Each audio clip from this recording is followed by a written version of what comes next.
India's Economic Survey 2026 is out and the numbers tell a story of resilience, growth, and caution.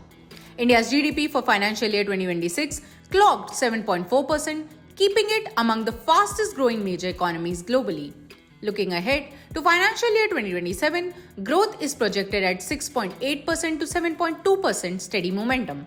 Inflation remains well anchored around 2.8% in financial year 2026, expected at 4% next year, comfortably within the RBI's target range. Fiscal discipline continues. The deficit is narrowing to 4.4% of GDP while supporting growth and investment.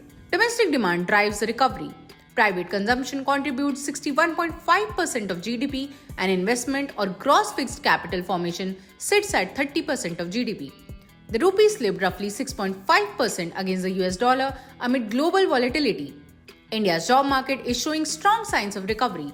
The All India unemployment rate for people aged 15 and above has dropped sharply from 6% in 2017 and 18 to just 3.2% in 2023-2024.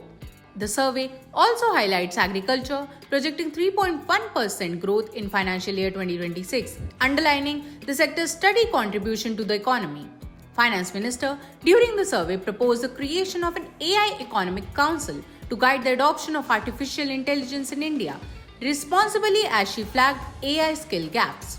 The economic survey calls for policy reforms to reshape working conditions for gig workers as the platform economy continues to expand rapidly. India's gig workforce has surged by 55%, rising from 77 lakh workers in financial year 2021 to 120 lakh workers in financial year 2025. The economic survey sets the stage for the union budget balancing optimism with realism. That's all we have in this video. Stay tuned for more budget news.